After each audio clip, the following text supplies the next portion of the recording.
Nomimda korxona bor, uni bir necha yil ishlatdim. Korxonani boshqa kishiga sotsam, mendan keyingi ta'sischi abnal qilsa, soliqlar to'lamasa va jinoiy ishlar qilsa menga zarari yo'qmi? Ko'pchilik tadbirkorlar hozir o'zini firma ochgan, o'zini firmasini boshqa kishiga o'tkazib yuboryapti. Ya'ni men hozir firmani yopadigan bo'lsam, soliq auditidan tekshiradi, keyin meni nima qiladi, sayyor tekshiruv chiqadi, ostatkalarimni tekshiradi degan muammolar bilan yopganimdan ko'ra deyapti, boshqa kishi nomiga o'tkazib yuboray deyapti-da, o'zini firmasi toza ishlagan bo'lmasa, boshqa kishi nomiga o'tkazib yuboryapti.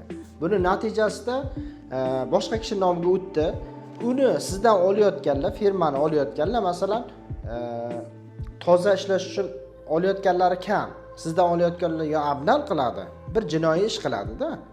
Sizni firmangizni oborot kattaligini yo bo'lmasa sizni firmangiz eskitdan ishlayotganini bilsa, u sizdan firmangizni sotib oladi yoki tekinga oladi.